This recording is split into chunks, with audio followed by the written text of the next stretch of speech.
Good evening, Warriors, and welcome into another edition of the R&R Sports Report. I'm your host, Randy Isbell. With me, as always, Robert Hagan. Robert, how's it going today? Another great day and excited. As you can tell, I am in my red and black. It is Bantam time. We are getting ready tonight. First volleyball game at 7 o'clock over at Kramer Gym, and our first football game against North Central on Saturday afternoon. So excited for that. Excited for baseball. Oh my God! We talked power rankings earlier. We'll talk about that tonight. Sports are here. Yes. And lots of news happening out. LC is getting to do some tournament stuff. We'll talk with tournament stuff. Information excited. Starting to come out. Track and field had their first meet this last weekend. Volleyball finally got going this last weekend. Lots to talk about. We're going to start things off talking about LC because we have a guest who was supposed to be on last week. And if it's not for COVID, it's the snow that messes everything up. That snow, that sucked, man. But we were home without masks, but now we're back. Yeah, but then I had your grandkids were all over the place. My kids were knocking on the door. So it's nicer to come in here and just get some peace and quiet. Yeah, no kidding. Then we only have to deal with him over in the other room every once in a while. Seth over there just making all the noise. I don't even think Seth's working in there today. He's probably taking a nap. But we have Jansen Edmondson with us, so she was very kind enough to reschedule for this week, which works out because instead of previewing what was going on with College of Idaho, we get to congratulate you on the two big wins that you girls had this last week. Yes, thank you. It was a good weekend. We had there we go. Sorry, I got to turn you up. I apologize. No worries. Go ahead. That was a good weekend. We had 2 wins against College of Idaho for the conference championship, first CCC championship. So that was big. That was exciting. And then we got to figure out that we are going to be a hosting site for the national first round. Yeah, they announced that today that there are 8 opening round sites, and Lewiston, Idaho will be a hosting site for both the women and the men's site. So we're going to have, we're trying to do the math here before we went on the air, 12 different teams. Yeah, we think 12 teams right? are going to be here in Lewiston, which is big time for the community and the sports and bringing back the life to Lewiston a little bit because we didn't get to have the World Series here. So I think that's a big thing to have. So the NAIA basketball tournament a little different this year. It has been 64 teams. Now they're bumping it down to 48, and the opening rounds, instead of 4 teams getting together and playing down till you have the one, now you have subsets of 3, and the second and third seeds in that subset will play each other, and the winner will play the 1 seed. Yeah, so everyone will get a bye in there. And so we will have 2 of those subsets for both the men and the women here at Lewiston. So a lot of action, and there's a possibility that fans will be in. More information will be later on. Robert and I will do our best to figure out how to get in. We're very excited. We just have to use the tag. We're KLCZ members, and we got to get in and do our reporting. I mean, that's what you and I did, and we'll talk about that here in a little bit. We got in on Friday night up at Lewiston High School for the first time. Well, now we got it in. We got Abby Johnson, who's been on the show. Now we have Jansen. Tristan's been on the show. So we got all the ends. We've known Jake. I watched Jake grow up from his little time of running around Lincoln Middle School with me. We still got to get him on the show. I have sports communication with him. I need to get him on here. Yeah. So you've had a great senior season. 10.5 points per game, 4.5 rebounds, started every game in the last 2 seasons. How strange was it to this? How's this season been going? I mean, postpone games, change games, move games. Yeah, so this year in general has just been kind of up in the air. You can't get too hopeful about certain things. So we've kind of learned to step back from everything and realize that not everything can be in our control. And you can have a game up until the day of the game. So we've just kind of stepped back, appreciated it, and realized that we can only control so much. But this season has been unique, to say the least.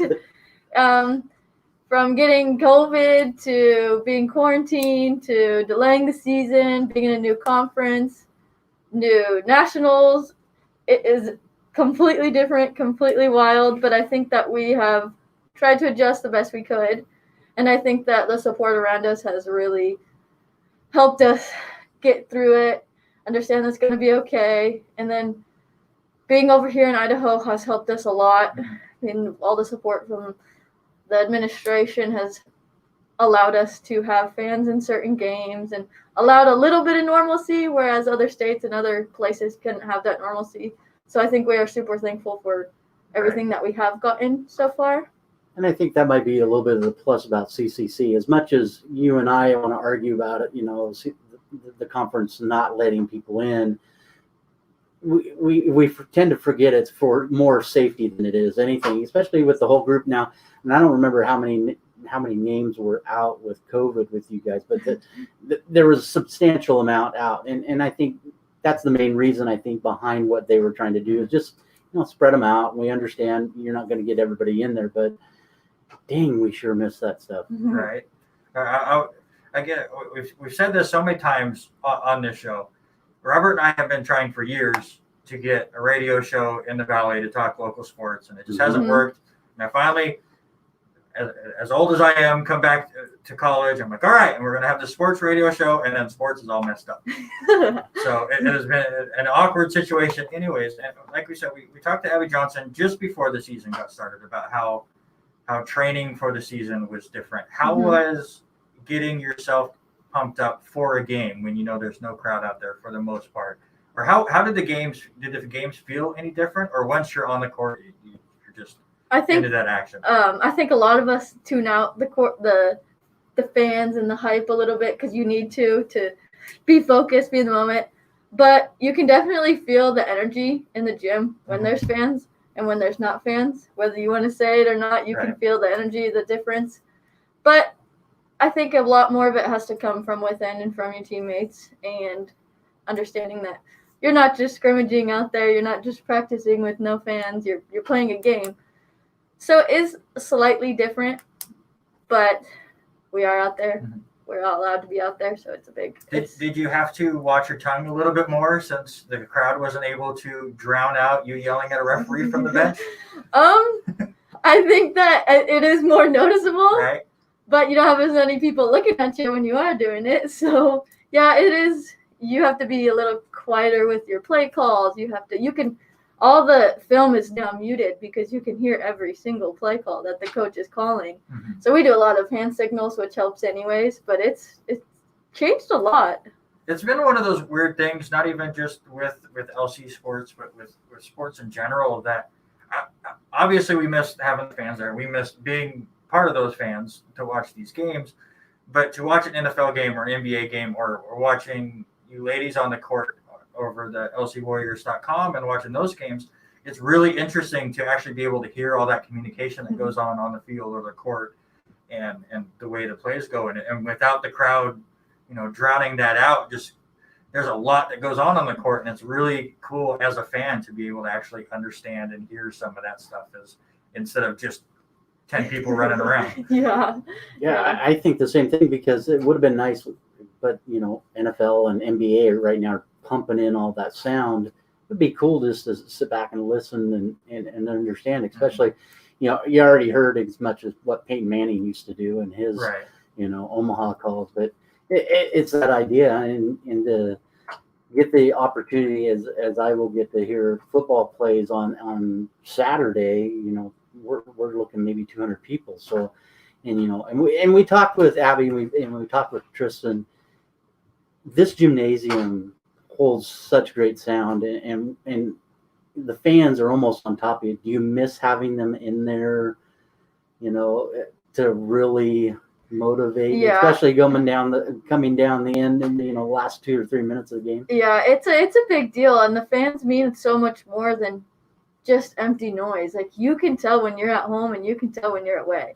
And when you're at home and it's coming down to those last couple minutes, the fans really do bring that extra oomph that you can't get yourself, because you can feel them getting excited, and then it just, if you've never played a sport with fans, you can't quite describe it, but it is it's something that can't be manipulated. So the fake fans, I don't know if it's not the same. it's almost like an eeriness, over it, especially like Randy and I have talked about it.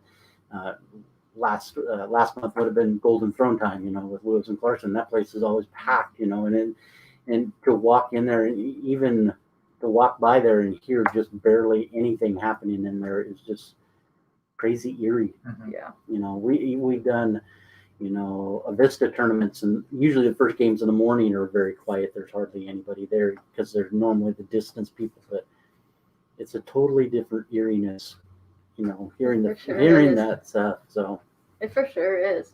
So I want to look back at this season. Who was your favorite opponent this year?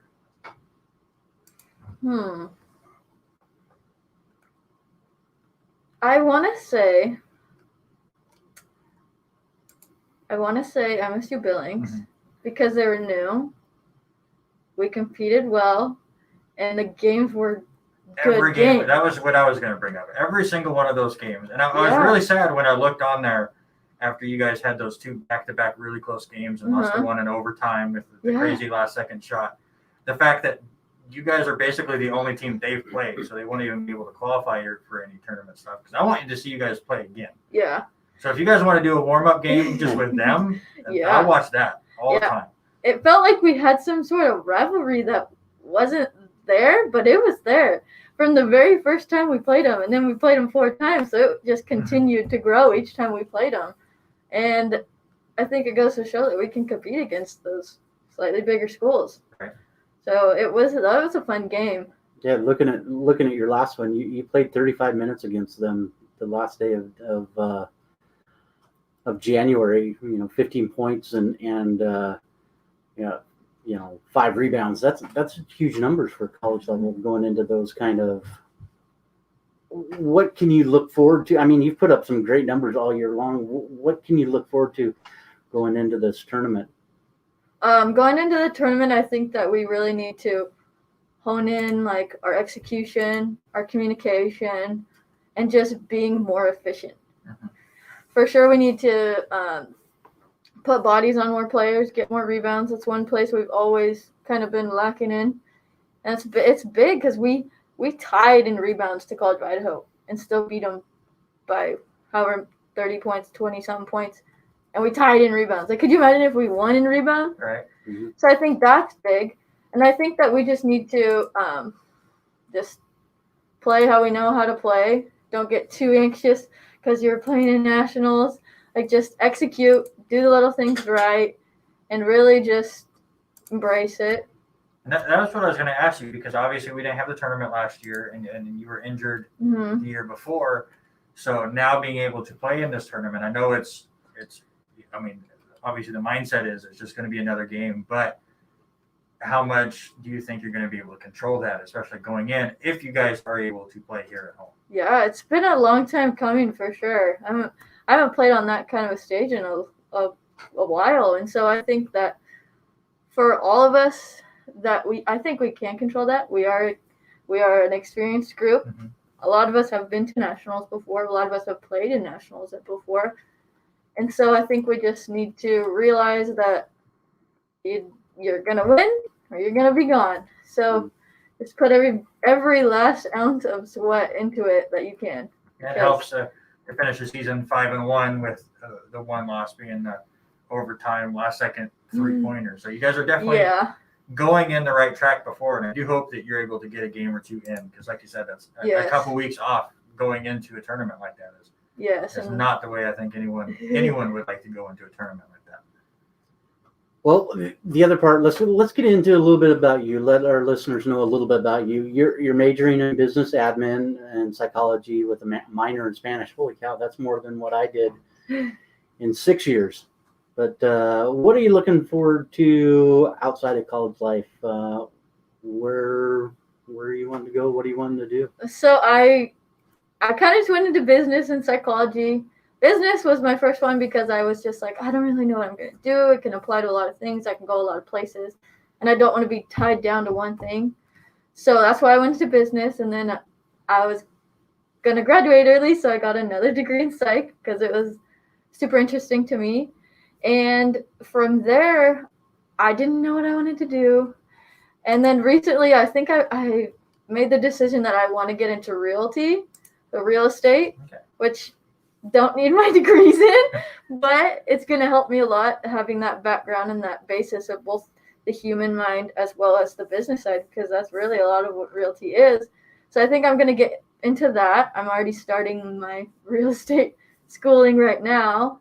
So outside of school, I'm doing that. And then I think I'll either end up in Eastern Oregon or Eastern Washington, just because 95% of my family lives over there. I was just going to ask you, I know a little bit where, you're from Hermiston, and Hermiston about the same size of the area over here, maybe a little bit smaller. But, I mean, where do you, if that was where you were yearning to go, a lot of us, I went away for about 6 months, and that was 6 months too long down in South Louisiana. It was time to come back home and come back to something normal. Is that your main idea? Yeah, it was super good to go away for college. I think that going to college and getting away from home, you're gonna grow as a person in ways that you wouldn't at home in your hometown. So I did that. I've been here, but I think that I'm the kind of person that needs to be around my family, needs that support and that love, and my family values are just super ingrained in me, and so I think that I'll end up back over in Eastern Oregon or Washington, Tri-Cities or Hermiston, because those places have given me a lot, and I think that they're good places to be. Just, it's mostly the people, not quite the place, but I love the communities there, so yeah. So sports fandoms, any favorite teams? Any ones that we can make fun of you about? For as big into sports as I am, I don't really love watching sports. I love watching baseball. Right. And that's the only sport I really love watching. So I might get some heat for this, but I've always been a big Red Sox fan. Oh, okay. Well, it was nice to meet you. Have a good day. A little bit of a rough couple years, but yeah, so that's the one. I guess this interview is going really well. I guess I'd be in the same boat, as much as we like to change our folks around all the time. Being a Mariners fan, we're always rebuilding. So, I mean, but I don't hate your team as much as I hate your team. That's just the Yankee talking now. Yeah. But like you said, they've been terrible for the last couple of years, so it's not as bad. So what do you think of your Red Sox this year? Are they going to make a big push this year and give the Yankees a? I want to hope so. They're changing around their roster a little bit more again, so hopefully we can make some big moves, get some things going. Back to bring back the trash cans. So yeah, great. Yeah, and that's the basic, the best thing about being an athlete. Sometimes you get so involved with your sports that you kind of block everything else out, and so when you step away, that's probably a good thing for you. When you step away, it's like, all right, I got nothing else I can think of right now. I'm going to just do my work and go on and forget about the reality of sports for a little bit. So that's good for you. Yeah. I mean, I love sports and I can watch any sport and get into it, but I just don't dedicate a lot of time outside of it to watching it. But maybe once I'm done, maybe I will a lot more. We'll see. Well, I want to thank you so much for hanging out with us and wish you the best of luck. Again, the opening rounds for both the men and the women will be March 12th and 13th, and LCSC will be hosting for both the men and the women. Hopefully you guys get to stay at home for those games. We were trying to figure out exactly when the seedings and all of that will take place, but it'll be probably a few days before March 12th, you would think. But it's just really nice to know you guys are in, and you have nothing else to worry about other than preparing. I was going to ask before you go, obviously we don't have to worry about it anymore because you guys were able to get the 2 wins over College of Idaho. Any worries that if you didn't win that series that you might not make it with the smaller? No, we knew once we got the 10 games that we were good enough to make it in. And the last ranking, we were 24, so we knew we were top 25. So we didn't have a ton of worry, but just getting that outright was big for just get that off your shoulder. Yeah. So I want to wish you the best of luck, and all of us here will be watching, hopefully in the stands if I can figure out how to get in. And best of luck, and again, hopefully you're here. Well, thank you for having me. Thanks for coming in. Yeah, and hopefully we'll get her back when opening season happens, when Her Red Sox play your Yankees. Bring it on. We'll be all over that. Thanks again, Jansen, and great night. Good luck in the College of Idaho as the boys and girls get ready to take on a lot of basketball teams that still don't know. I mean, they're with Frontier League finishing up. It'll be interesting to see what happens in some of those NAIAs. I took a look at some of the teams, and they're still playing, not knowing seeding. It's going to be crazy to figure out in the last few weeks. So yeah, I was listening, especially for the boys team. It was the LCSC coach was talking about how College of Idaho deserves to be in, but they had changed the requirements for how many games you have to play, and they were playing all of these NCAA teams and counting them. So the record doesn't look as good as they are, but they do believe that the men's team especially deserves to be in. Yeah. I think we'll talk a little bit about it, but I think I need to contact my cousin that lives back in Indianapolis as maybe I can get me a ticket into one of those field houses and watch NCAA this year. I don't know how well that worked, but maybe I have to. Cousin Lynn, if you're listening, maybe I need to come and visit. So again, thank you so much to Jansen Edmondson for hanging out with us as they get ready to figure out, hopefully, that they're staying home for the first 2 rounds. It was really exciting to get that news. I'd kind of heard a rumor yesterday when I was talking to a few of the sports department people I've got myself into a couple of the baseball games. Yeah, I heard that. And now I got some PA stuff for the Warriors baseball teams this weekend. Now I got to figure out how to get into these basketball games. So I got to get a hold of my contacts. Yeah, I got to do the same thing. Hey, shout out to a few of our folks already listening.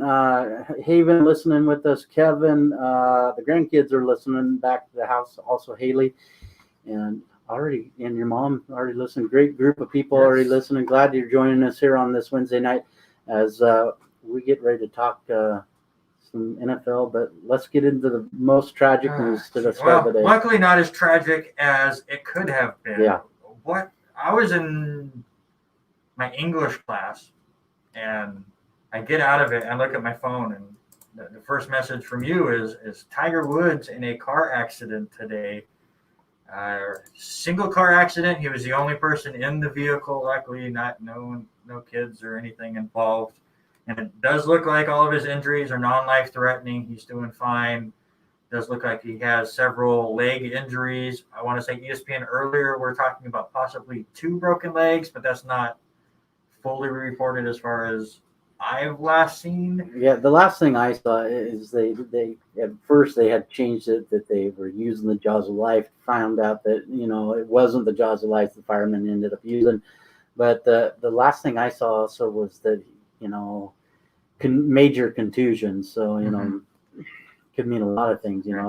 He's having surgery today, and there's been no update since he went into surgery yet, as far as I've seen looking at Twitter and just news outlets. So hopefully he has a speedy recovery in a far less serious manner.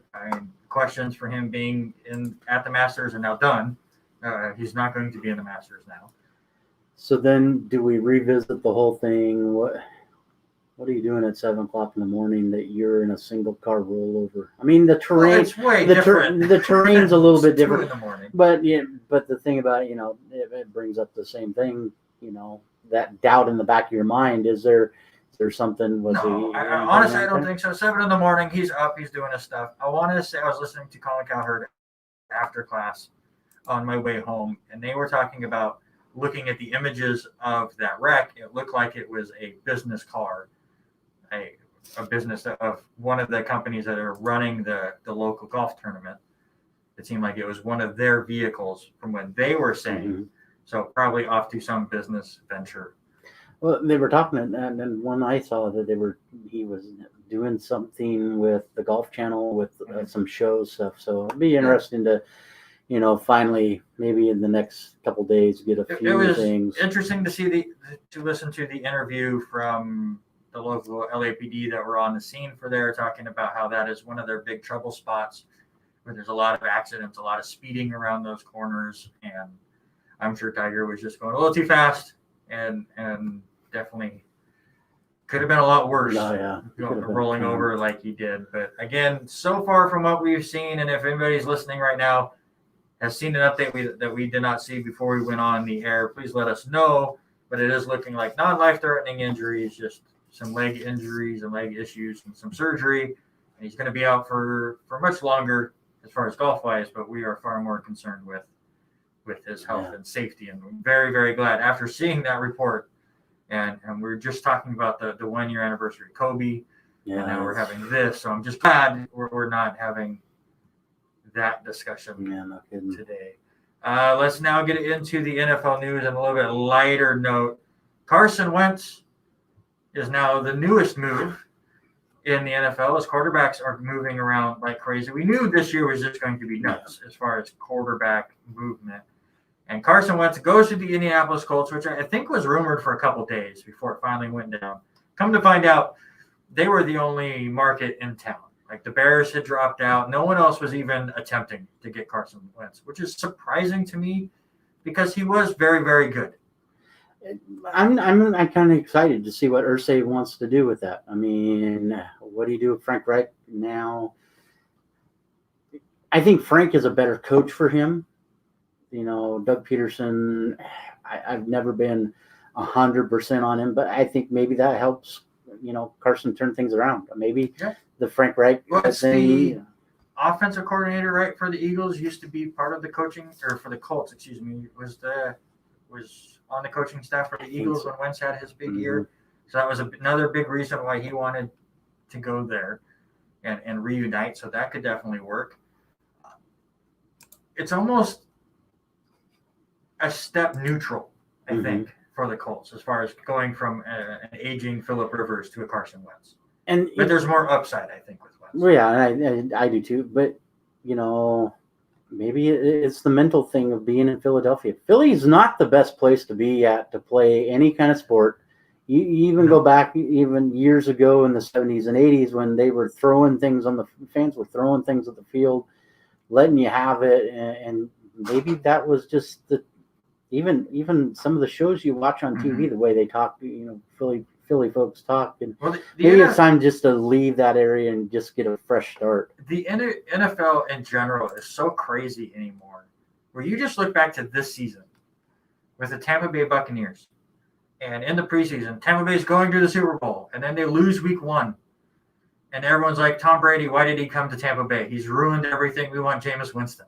It changes like that, and then like you say, you add in the fact that it is Philadelphia, and they're booing Santa Claus and throwing batteries at opposing players. I'm trying to remember who that was that somebody threw a battery at. That was, I want to say it was a Cowboys game. I'm sure it's been a lot of people that they threw batteries at.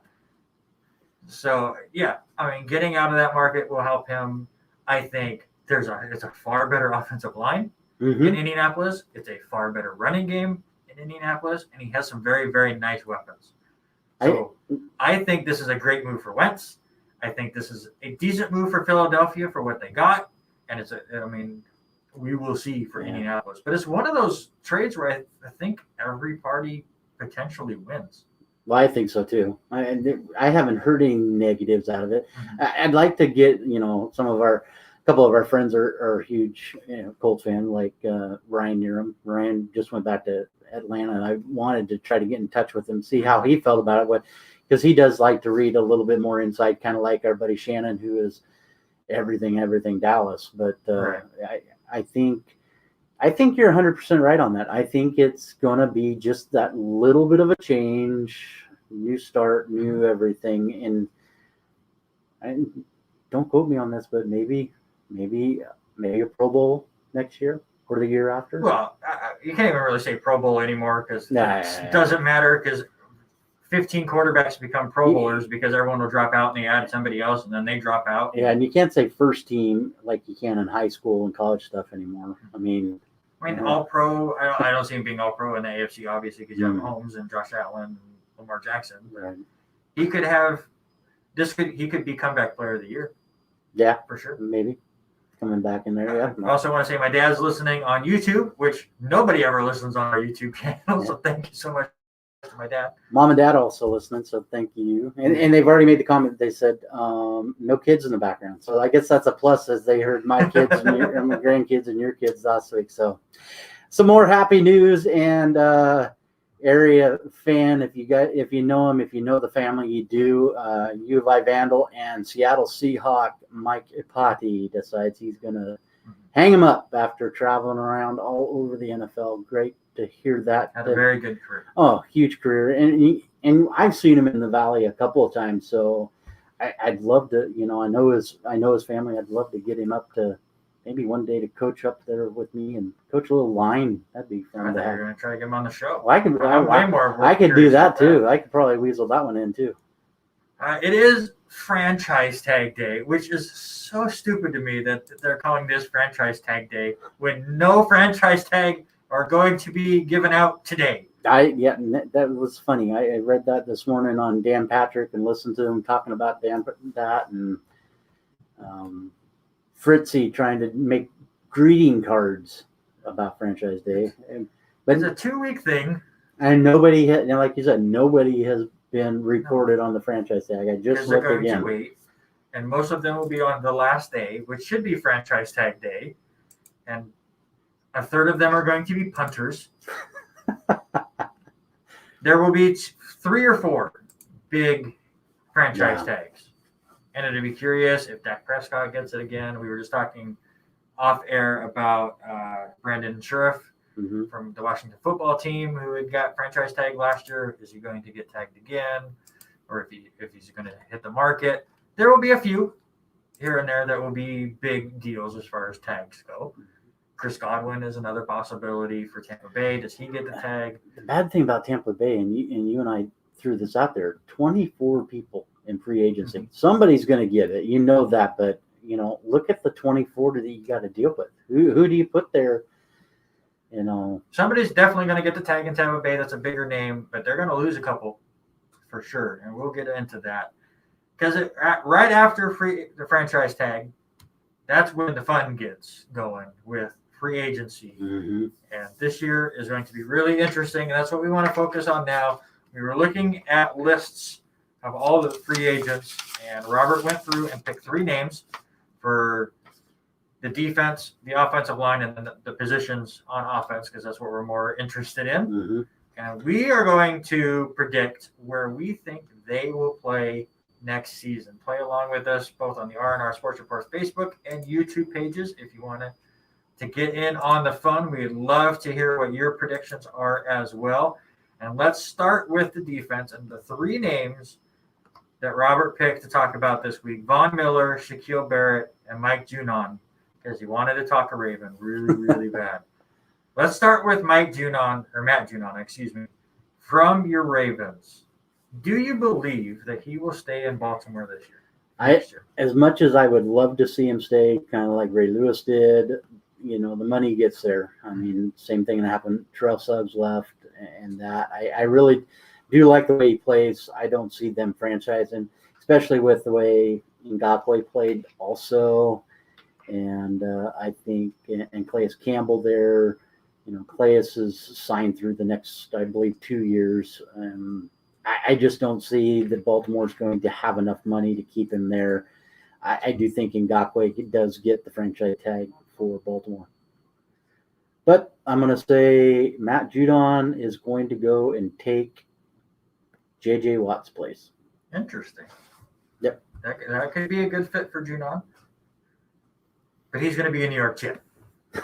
Just so I can rub it in your face on this show. The New York Jets, second most cap space, $75 million. But that's the same thing that happened, and C.J. Mosley didn't play this year, right? But C.J. Mosley's going to come back.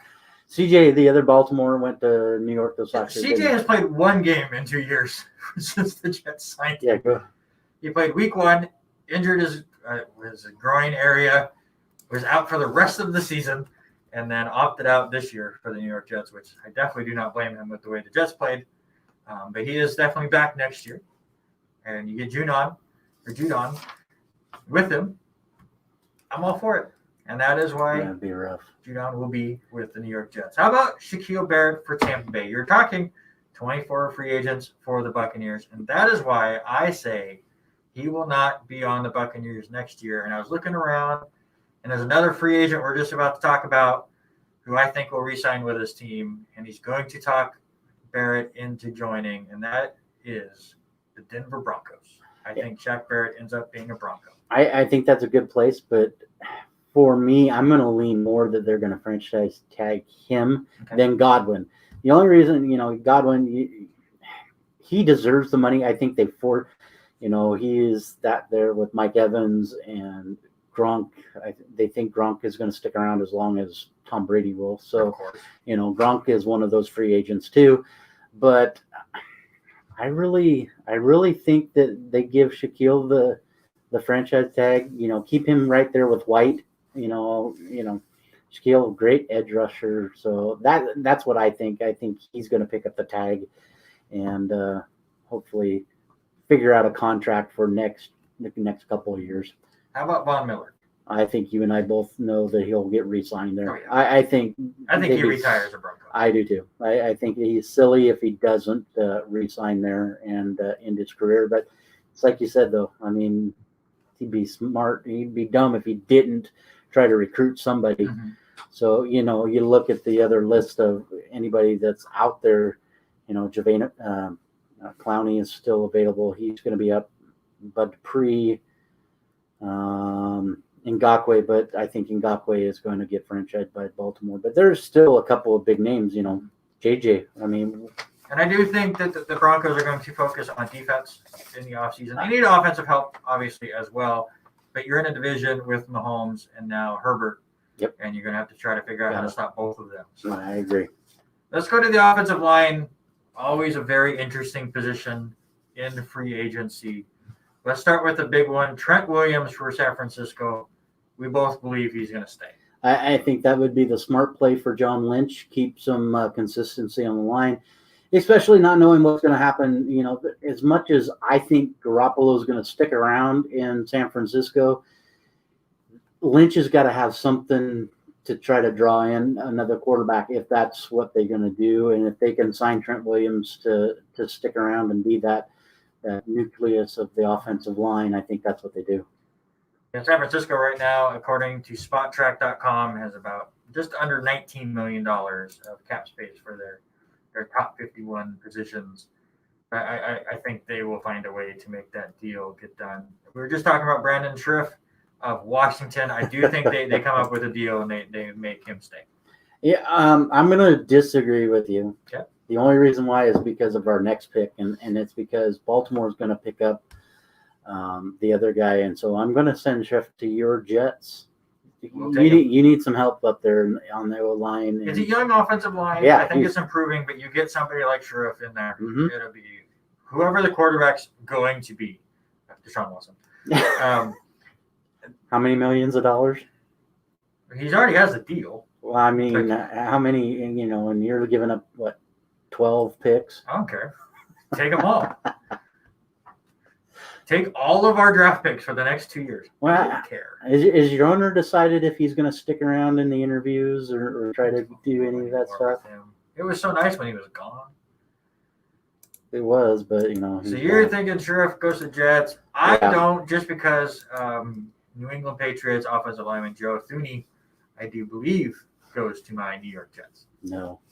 Joe Thuney's going to come down and take Ronnie Stanley's place in Baltimore and be the left tackle down there. So that's what I think. It all depends if Thuney likes to block passing or running.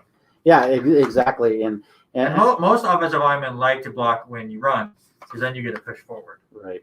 And those were the top three on our list that we had. A couple other big names on that list: Corey Linsley from Green Bay, Alex Mack of Atlanta, Russell Okung. It'll be interesting to see what he does.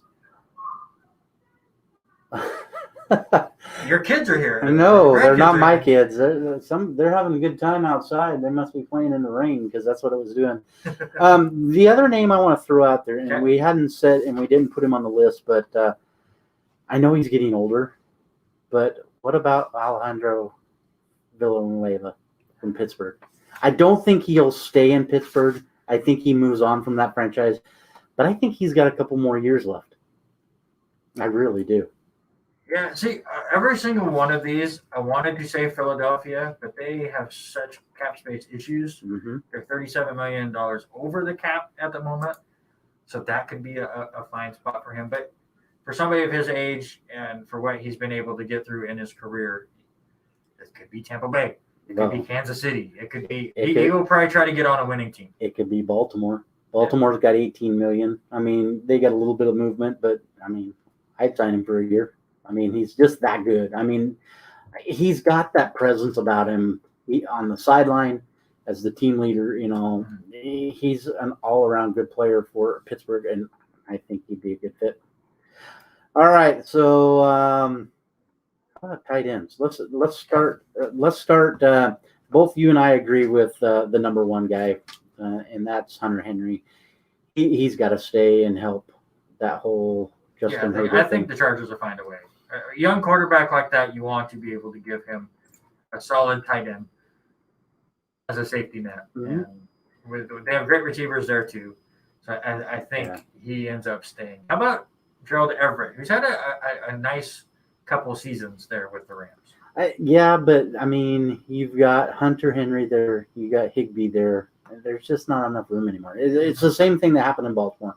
You know, you got Mark Andrews, you had Boyle, and all those guys, and then we lose one out. So I think Gerald Everett ends up going to New England. I mean, New England needs a little help up there.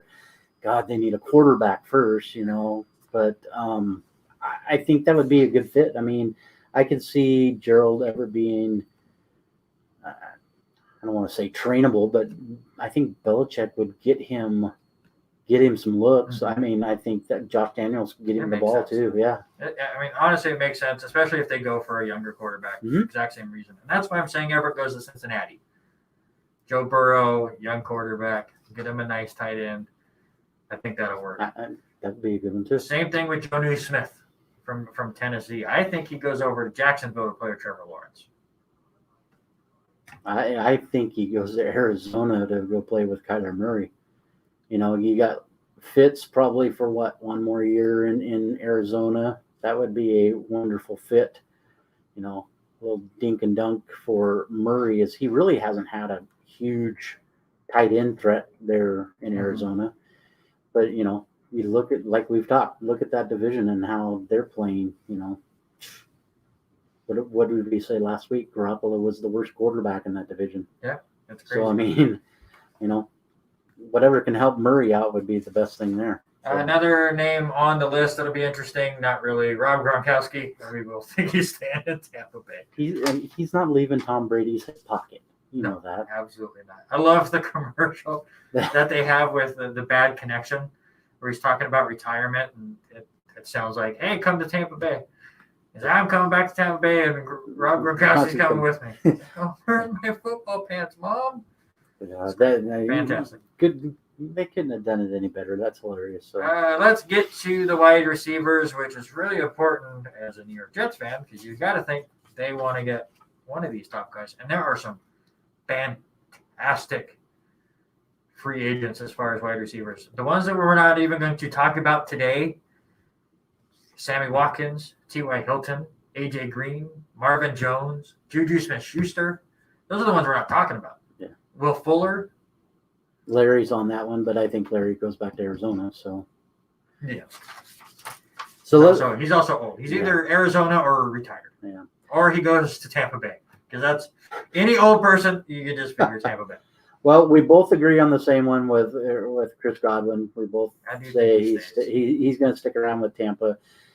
Just a great receiving core. I think you can get one more year out of all of those guys there. I think they'd lose a couple of their other players. So, Kenny Golladay. I think he sticks around in Detroit. You think he sticks around with Goff? I think he does. Do you think there's any chance he goes to the Rams to go back with Stafford? I didn't predict it. I didn't think that. I mean, and let's see. I mean, they got to fix some cap space. Yeah, that's why I was just looking. They're $33 million in the hole, $34 million in the hole. I don't know. I really don't, unless he takes a real cut and pay. But you know, he's coming up as he looks like a number one. He should be a Yes. number one wherever you go. And he so, will be for your Baltimore Ravens. I don't know. You guys need a number one. We do need a number one. I agree with that. And that is why you said Allen Robinson will go to your team, and I hate it.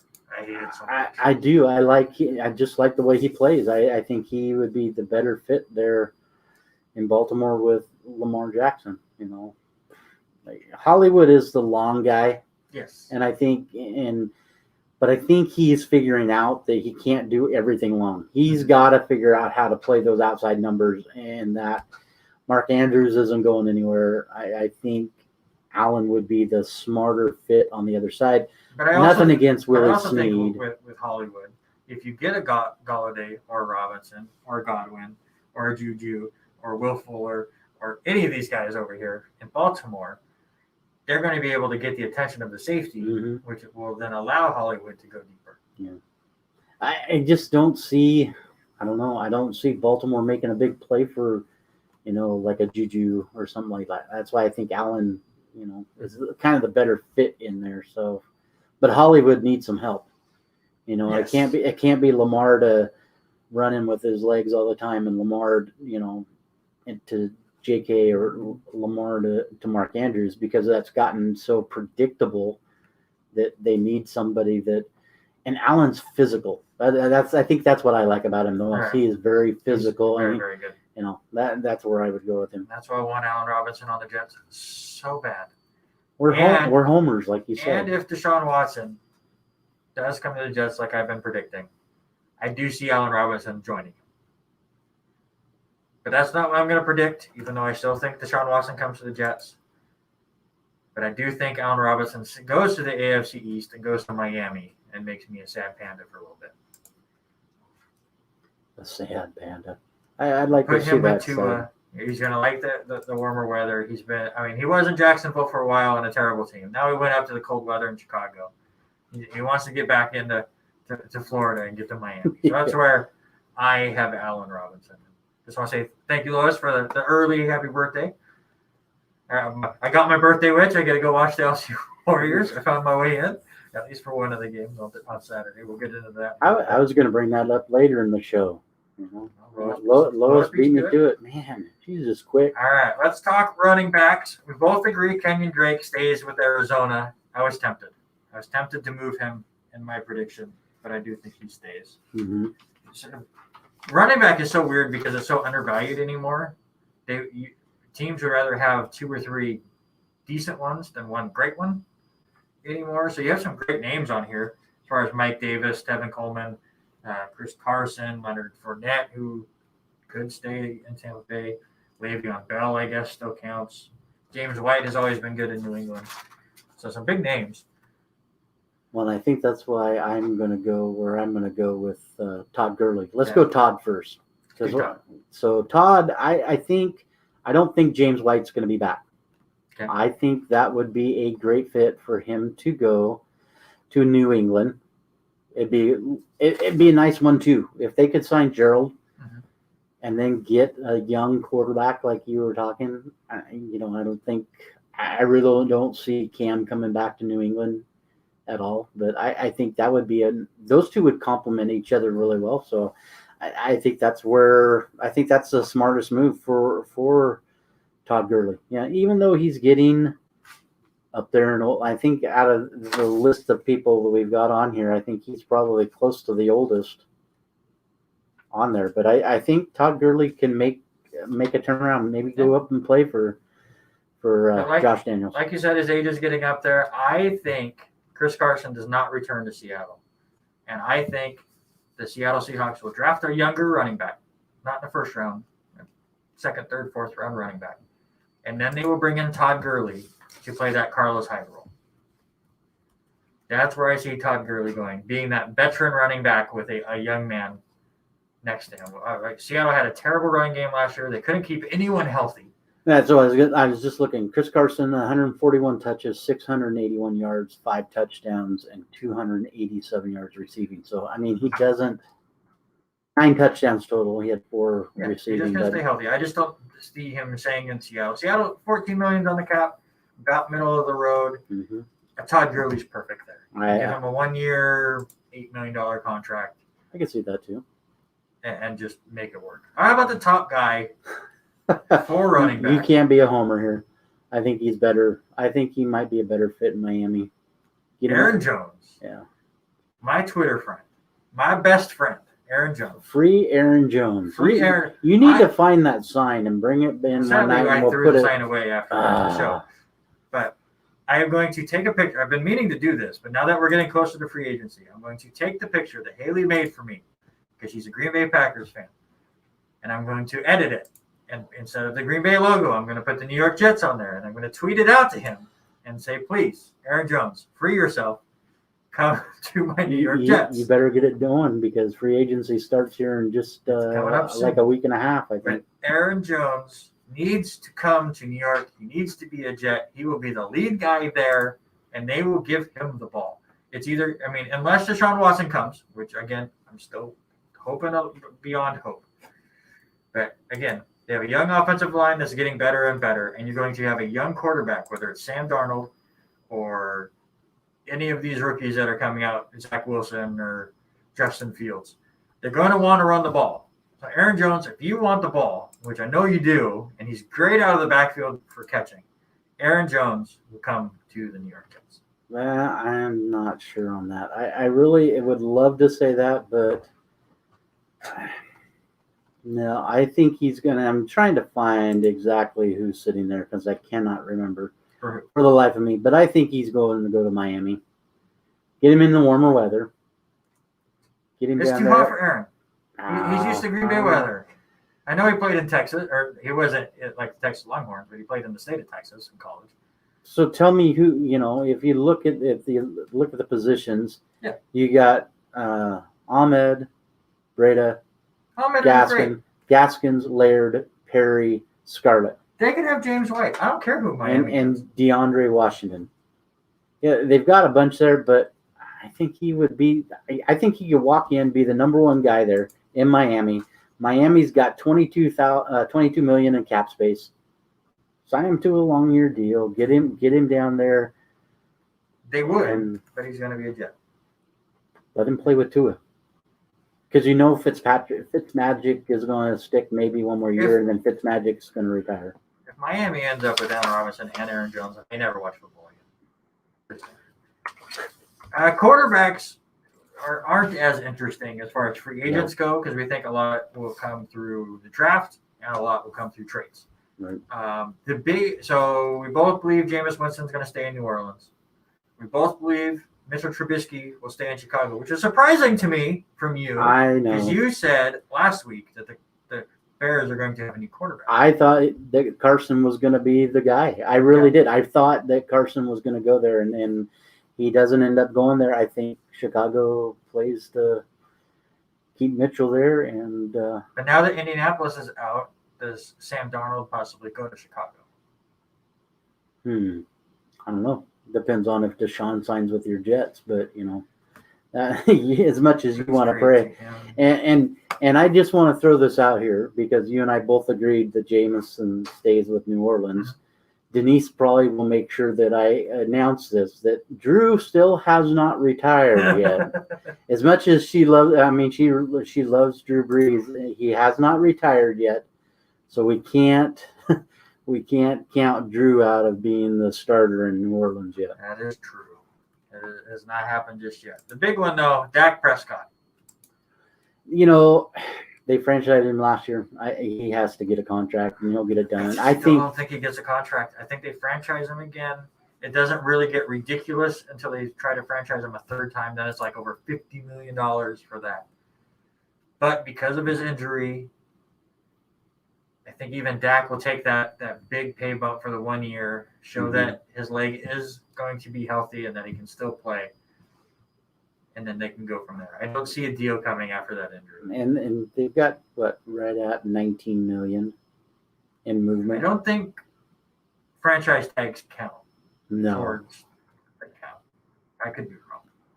It'll be interesting to see what they do, especially coming from that injury. And when, we hate to see anybody get injured, but I think that was the demise of that team this last year. I really Oh, do. 100%. They were struggling to win anyways, but then when you lose somebody like Dak Prescott, it was impossible. Yeah, and look for Andy Dalton to be gone. I don't see if Dak is franchise. I think Dalton goes elsewhere. I don't think he wants to sit on the bench and stink around there. But then, where do you put him? Andy Dalton. And I hate I think to he's a backup at this point. He's a Ryan Fitzpatrick.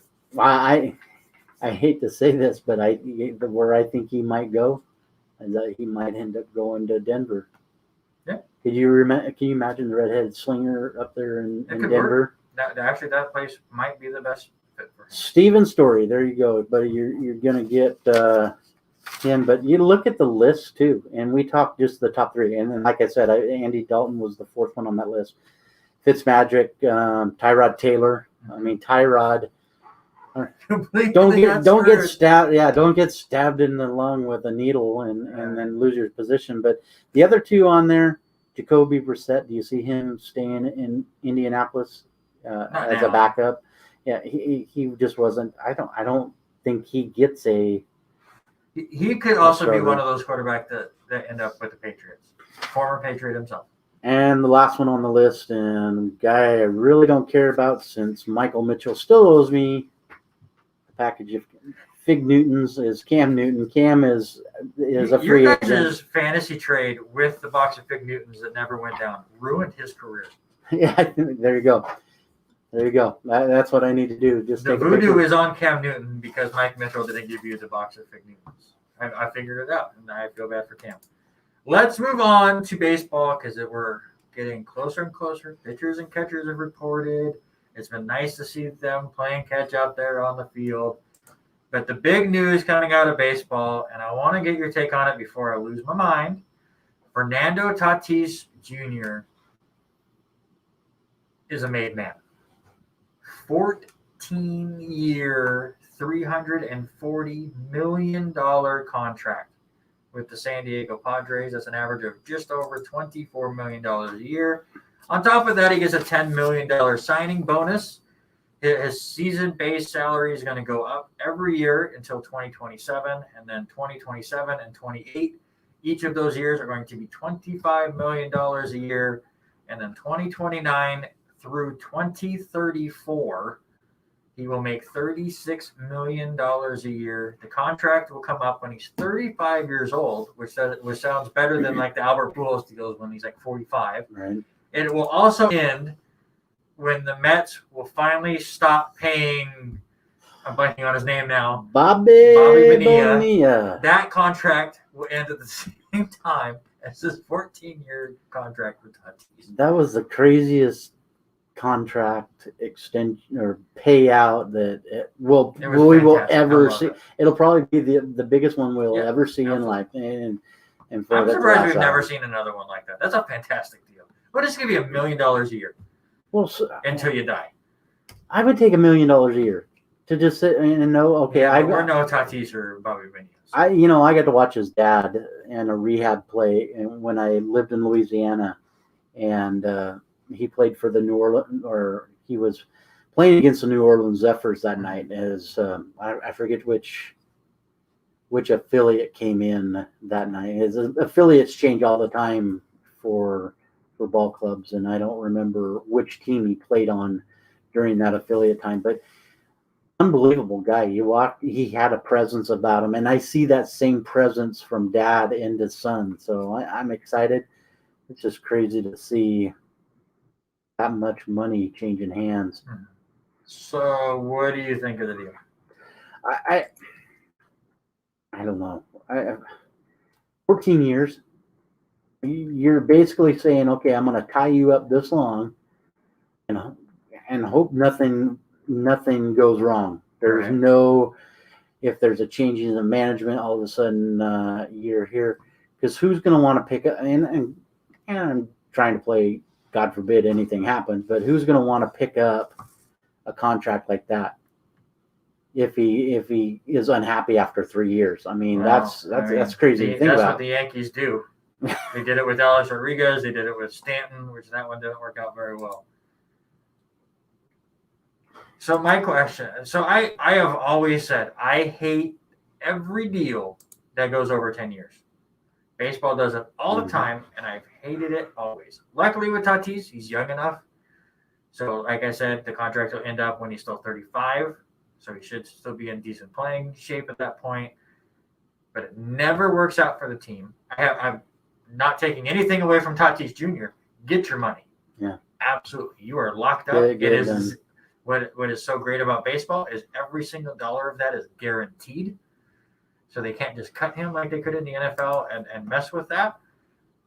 But my question is, as great as Tatis, as flashy as has been, as fun as he is to watch, especially for a new school fan, because he rubs the old school the wrong way every chance he gets. Tatis has only played 143 games in the majors over the 2 years. Obviously, last year was a shortened season. He has not played a full 162 games yet in the majors, and you just gave him 14 years. I just can't see it. Wow. That makes no sense to me. Absolutely none. And I agree 100% with you. You know, if you're going to finish out if you're towards the end of the retirement, yeah, I can see, all right, let's get out and you can pay me the rest and restructure. But I just can't see locking yourself in for 14 years with one team as much as everything gets shook up all the time. Mm-hmm. What if he doesn't do good right. in that scenario, that surrounding there in I'm drawing a blank now, with that team, and San Diego, and not want to get out and go to a National League team. Heck, go 40 miles north. Go play for the Dodgers. Well, now he's never going to get traded. Yeah, to him. I mean, but I just don't understand the picking up of the money and that much. It just doesn't make any sense. The level of talent is much different, but coming from a Yankee fan, with Miguel Andujar came onto the scene, was fantastic. Him and Gleyber Torres just tore it up that season. Everyone's like, this is our next best third baseman. He's going to be in the lineup forever. He and Aaron Judge and Gary Sanchez are going to be fantastic. The next year, he gets hurt for a little bit. Doesn't even play anymore. Mm-hmm. They moved him to left field to try that out. How about Gary Sanchez, who was supposed to be the greatest catcher lately? Batted like 140 last year. It can drop. Now, neither of them, I feel, were on the level that what Tatis seems to be. But that can drop. I hope not, because he seems like a great kid. But either way, the kid just got some money. Well, yeah, and especially, how many games you played in less than 2 years. Mm-hmm. That just blows me away. And how I want to know where they got all that money to offer him that much. That's what blows me away. And especially, it is. Can you make that? It's cheap early. It's very cheap. I think they're paying him $1 million this year. But I think after the hit, and I hate saying this, but we have to think about that now as Major League Baseball was the first real major sport to be affected by COVID, and how much it affected what these owners had to go through.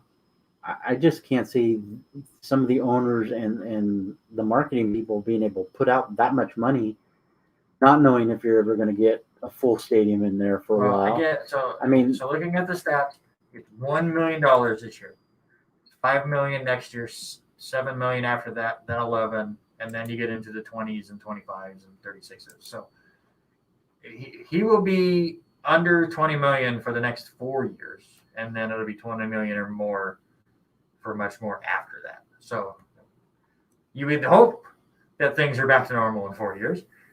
You will hope. Let's move on to our first ever MLB power rankings. Again, pitchers and catchers have reported. We're getting ready for spring training games, which will happen in like a week or two. We are ready for baseball, so we wanted to do our first power rankings just real quick, short and sweet.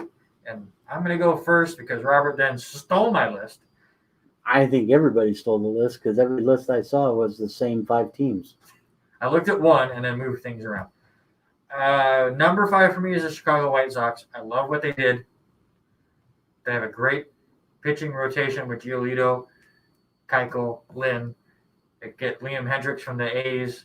They have a very young, great offense. I think they will be very interesting. Atlanta Braves have been that team that are just been one step away for so long in the National League. Now the Padres are up there as well as the Dodgers. But I do think Atlanta is still the third best team in the National League. I'm going Homer. I'm taking my New York Yankees at 3. I think the Rays took a couple of steps back.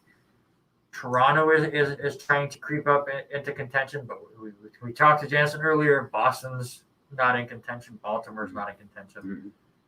New York is very, very deep. I think some of their top talent has struggled in the last year or two, but they have so much of it right now. So I have the Yankees at 3. I want to see some more from the Padres. They've had the best offseason in decades, and they might have the most talent on their team, so I'll have them too. But the Dodgers, World Series champions, added even more to that team with Trevor Bauer. So they are by far number 1. And like I said, every one of the articles I looked at today, everything was the same. The only thing I did is I did switch things up, and I switched 1 and 2. The only reason I thought is with all the moves San Diego is making, I think that's the bigger thing. But I have San Diego 1, LA 2. I think LA is going to be up in that top bracket for a few more years, a few more years. Your Yankees making tons of moves, but you hit it. Toronto's laying. I feel them kind of laying in the weeds. I think they're going to be there, and if they do, they're going to strike towards the end. Baltimore nowhere close. Orioles haven't made any major moves to even try to. No, they've been major rebuilding for a while. Well, that's the same as what's been happening with my Mariners. How many years are we going to? We'll get to Seattle in a second. No, I don't want to go there. I'm going there. Atlanta the same way. Atlanta, is it finally time for Freddie? Come on. Does he finally get there? Does he finally get into the playoffs and make it? I really hope so. The Chicago White Sox also there. The other name team name that we didn't put on there that I was shocked on both the lists that had them at number 6 was the New York Mets. They made a lot of moves too. I was tempted. It was between the White Sox and the Mets for me for number 6. It'll be interesting to see with that and how that goes down. It'll be really good. So we won't do another power ranking until the season gets started, but we wanted to get that in here because we're so excited for baseball. But I need to talk about – we have to talk Mariners, man. They're not going to be in the power rankings for a long time. A long time. What are you saying? We got a lot of young talent. Well, haven't you read all the articles? They are not going to – well, there is CEO Kevin Mather, or former CEO and president now, make sure you Kevin say Mather, former. showed why Seattle will not be on the top 5 power rankings for years because they have a plan. They, like you said, they have tons of young talent. You look at any top 50 prospects list, Seattle has 6 or 7 of them on every list that you see, at least. However, Mather was on some call with who. He was with the Bellevue, Washington Rotary Club. There you go. On February 5th. Come on. Rotary Club, and you're going to make these comments? On a Zoom call that he didn't realize apparently that was going to be recorded, and spilled the beans that all owners do anyways. Anybody that really follows baseball and the behind-the-scenes stuff knows this is going on all the time. But the way baseball contracts work, you get your minor league deal, and you have control for so long, but once you go into the majors, the clock starts. And you get 3 years of control, and then you go into what's called arbitration, which a third party decides what that player is worth based on performance, and then you can negotiate for that deal or let them go into free agency. And then that deal, I believe, is always 3 years. And then after that, you can finally become a free agent. Mm-hmm. Well, the Seattle Mariners former president and CEO, Kevin Mather, went out and was just spilling all the beans of here's this player that has been fantastic in the minors that you will see in 2 years, no matter what. He'll be up in 2 years. Or here are the players that you're going to see mid-April once, because during a season of baseball, there are different milestones that go through, which either speed up or slow down the clock. If they come out after, I think it's April 15th or somewhere around there, that year doesn't count. And the clock will start the year after. So this guy is coming out going, don't worry, they're going to come out mid-April. They're going to be great. And this is our plan.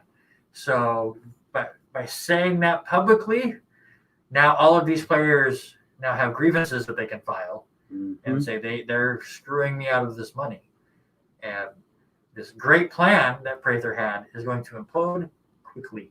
And it's so exciting to see because I've hated the way baseball does their young contracts for so long and the way clocks work. We saw that with Mike Trout, where we didn't see him debut until, I want to say, May that year. Bryce Harper was the same way. Steven Strasburg, his debut year, had such a giant buildup because everyone knew that they were going to wait until June for that arbitration date, and then had that huge buildup, and of course then struck out like 13 Cubs or whatever, or maybe it was Pirates that he debuted against, and it was fantastic. But I've hated this for so long. Just let the players come up and be on opening day. So these young up-and-coming teams like the Mariners can have a full season instead of just hang out for 2 weeks. We'll have a whole different team. Yeah. I maybe this is why things have happened the way they have. They hired Mather. Mather was part of the ball club starting in 97 or 96. After the final, Soto Mojo, believe in 95, but you can't go and just talk all of that. And so now it makes me wonder, how much money are we going to lose the Seattle franchise to the point of, do they pick up the ball club and do they pick up and move? I mean, that's how bad you I don't think. know about that. But it's just. But I do believe that all of these players that he was talking about waiting until mid-April are now going to be on your opening day roster. Right. This I think is better for Mariner fans because you're going to have all of this young talent coming up sooner. So this is what should happen. If that's the case, Scott Service should say, this is what's going to happen. Here's what we're going to do. These guys are going to play, and we're going to play all year with them and just roll the dice. Just go with it. Roll the dice. Whether that means we sit in the bottom again for another year and a half, but the talent, like we said, there's 5-6 names on every roster or every article you read about who's the upcoming one, and how many of them are sitting in Peoria and don't make that roster, that opening roster. It's it's silly. I don't know. All right, you are listening to the R&R Sports Report right here on KLCZ 88.9 FM Lewiston. Currently about 33 degrees outside. Now it is saying light snow on my screen. I can't tell out there whether it's rain or snow or hail or who knows what is going on outside. I guess we'll find out in about an hour. Yeah, no kidding. Definitely check out our Facebook page and YouTube page. Thank you guys for who has been chatting with us and watching on both of those. And definitely check out the KLCZ 88.9 FM Facebook page as well. Just search that in the search bar and go and follow them. Here at KLCZ 88.9, we're always looking for new student DJs to help us on the airways, filled with new music, original talk radio, and sports news. If you ever wanted to have your own radio show like Randy and I, and are studying here at LCS, so we can get you on the air, just stop by the office here in the Student Union building and pick up a volunteer DJ application, or send an email to KLCZ Station Manager at lcmail.lcsc.edu to get started. All right, now it is time to start talking some local sports, and let's talk high school as we're getting into some playoffs. Yeah, lots of high school. We're going to start just a little tweak into the boys 5A, as you and I had the opportunity, kind of we got our way into go watch a ball game. Their first high school game the other night. Eliminated you for a second. There you go. There you go.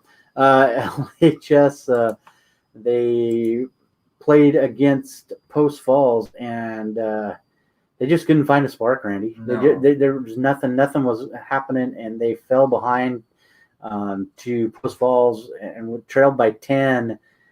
But they end up losing that one 58-45. Lewiston shoots only 14 of 52 and 3 of 21 from three-point line. Cash Lang leads away with 13 points. George Forsman with 11 and 9 rebounds. And you and I talked. There was just no set up the offense at all. No, Lewiston definitely looked off balance, especially when you were watching Post Falls offense and the set plays that they were running. Post Falls probably ran 3 different plays. It was one of 3 plays every single time. And if it wasn't there, they just kept repeating and trying to find things open. I don't know how many times they ran the same play 4 times in one set. Yeah. Like, oh, it wasn't there. Okay, back up, reset, and then finally find the open man. Just finding gaps. And then Lewiston would get the ball, and they were running around all over the place, and it would just become a jumbled mess. I don't know if that was the excitement for how many people were able to be in that gym, which, by the way, first time we've been able to be in that new Lewiston High School gym. Fantastic. Oh, yeah. Place for them. It was gorgeous. But they felt off, and I felt bad. And nobody was able to really get into a groove. Like you said, 14 to 52 shooting, 3 of 21 from 3. It was just an off night, and hopefully now they'll take on Coeur d'Alene on Tuesday at home in a loser-out game at 6:30. That's going on. It's going on now. I got it right now. I got a halftime thing. We'll talk about that here in just a second. So hopefully things are going better for them today. Yeah, because it was a rough game for them. For sure. And if you read any of the article from Coach Mike McLean from Post Falls, their game plan was to spread Lewiston out, which they did. They did. They spread them out and gave a hard time of even getting them to shoot. Even with Cash, I mean, Cash was trying to force things up. Jace was trying to force things, get it there. They did have the quick 8 points for George in the paint there the first quarter, but that was it. They kind of cinched down the middle of the lane. George wasn't there, and it just didn't seem like felt more like, and I hate to use this term, but it felt more like it was an outside game of pickup ball. Mm-hmm. You're just trying to find a pickup game and make whatever happen work, and it didn't seem structured enough. It kind of felt, and I hate to say this, it kind of felt like an NBA game. They were just trying to, whoever was there, to take it to their act and not set up anything. So kind of interesting to see happen. But Randy does mention it. They are at halftime, are the Bengals. They lead 26-23. Cash Lang, 8 points. George Forsman, 4 points as they are in halftime. And it looks like there's 5 minutes left in half. And they lead 26-23. Doesn't look like anybody really in a lot of foul trouble. It looks like George Forsman has 2 fouls. Cash, no fouls. Jace with 1. Cruz Hepburn with 1. Joel Mullican with 1. And Braden Forsman with 1. So we'll keep an eye on it. Keep you updated on that. How about the rest of the area? Well, we'll talk just a little bit about the state championship for the girls as the boys get ready to go to state next week. We will do a lot of coverage on that. But first of all, for the 5A girls, Lewiston did not make the state championship, but we'll shout out to Mountain View, who defeated Thunder Ridge 62-55. Thunder Ridge knocked off number 1 Coeur d'Alene in that one in the semis to get there. So congratulations to Mountain View. Let's take a look at the 2A Central Idaho League, which contains Grangeville. Grangeville gets out and wins against the number 1 Coal Valley Chargers by a score of 37-29. And what was crazy is how close and low scoring it was. The third consecutive year that Grangeville has competed against the number 1 seed, but Coal Valley held to just 29 points, 11 in the first quarter, 4 in the second, 5 in the third, and 9 in the fourth. And Grangeville was just steady, 10, 9, 9, 9, and it was big. Macy Smith from Grangeville led the way on that ball game with 11 points. Friday. Don't worry, we'll talk about a low-scoring game. Yeah. Friday, Grangeville took on Bear Lake, and Bear Lake just handles Grangeville quite well, 45-32. Grangeville only shoots 18%, and it's the lowest outscoring game of the year for them, with only 32 points. Bailey Vanderwall led the way with 11 points. And then Saturday, Grangeville loses their third place game as they took on New Plymouth and lost that one 41-32. Camden Barger led the way for the Bulldogs, 8 points, 5 steals, 4 assists, and Grangeville wraps up the year with a record of 16-6. The 2A Central champs end up being Melba, who had defeated Bear Lake 51-40. We turn our attention to the 1A D1 White Pine League as Lapway knocks off Murtaugh 48-33. Omari Mitchell led the way with 13 points. And then also on Wednesday, Prairie beat Rimrock 53-43. Madison Shears with 15 points. Both of those ball clubs move on to Thursday game. And then Lapway just doesn't wake up. They end up losing to number 3, Grace, who had a record of 20-3. Grace knocked off Prairie last year on the way to the semis. Lapway had just no shooting, but Mania Clegg led all scorers with 26 points, 14 rebounds. It was unbelievable to watch her on film and just see the way she was playing. Look for that young lady to turn some heads. Prairie also lost or roll past Lighthouse by a score of 50-32. And so that set up the matchup for the final, and Prairie goes ice cold in the championship game and loses 46-37. Again, Mania Clegg from Grace finished that game. You ready for this? 16 points, 17 rebounds, and Grace had beat both Lapway and Prairie back-to-back to win the title. So congratulations to Grace in that league. And then Kendrick comes out in the Division II area, beats Richfield 46-22, Drew Stacy with 14 points, and then plays on Thursday as their semi-run. And Kendrick slows down the tempo against Cary, but wins 52-40. So they go into the championship game against the Tri-Valley Titans, and the Titans just way too much as Kendrick just rolls and runs out of steam. They end up getting their 4th second place championship in school history and lose that ball game 54-48. Just come up a little bit short. Aaron Morgan, 17 points, and a close friend of mine from school, Danielle Heimgardner's daughter, Harley of Kendrick, had 12 points. So congratulations to them. And we'll get some conference shout-outs next week as lots of action. We get ready to cover some boys' games as they start state, and the Bengals and all that get ready to go as they just now get underway here in the third quarter. Yeah, it's such a weird time with all the COVID stuff that Idaho schools are just finishing up their stuff. Carson schools are just getting started. We'll talk a little bit on football here at the end of the show, though. All right, let's talk LCSC sports now. We've already talked about it earlier on with Jansen, but I just want to bring it up again. Anybody joining in late, Lewiston will be the host of the NAIA Men's and Women's National Championship opening rounds on March 12th and 13th. Each opening round site will feature 2 3-team pod tournaments per gender, in which the number 1 seed will receive a bye, and the 2 and 3 seeds will play each other in day 1 and face the number 1 seed in day 2.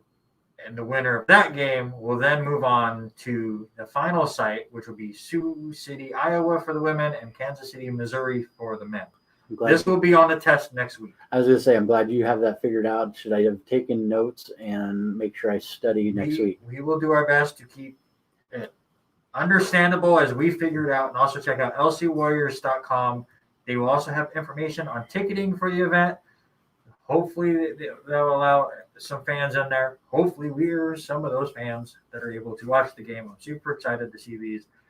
And we will keep you updated for when seedings and teams get announced for this tournament as it is still up in the air. As Jansen was saying, some conferences still playing right now, so not all quite done.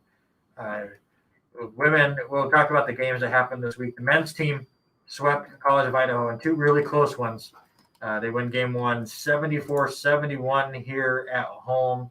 It ends in crazy fashion where College of Idaho calls a timeout that they did not have. Ends up getting a technical foul, the old North Carolina Chris Webber play, apparently. And then they do take care of business game two, winning 80-71. Every time College of Idaho tried to get back into that game, Lewison just kind of pulled things away. We were watching the updates on that while you were over at my house watching the chamber. But great job by the men. We were talking about it earlier. They've added 2 games with Multnomah on Thursday and Friday. Both games will be at 5:30 in the Activity Center. LCSC's already beat Multnomah twice this year, 124-75 and 107-53. So, but at least they're able to stay on the court and stay active. I would say, was it a game? Sure. It's a game. It's like, they just crushed them. On the women's side, they also sweep College of Idaho. That first game was insane. I listened to the entire thing on the radio.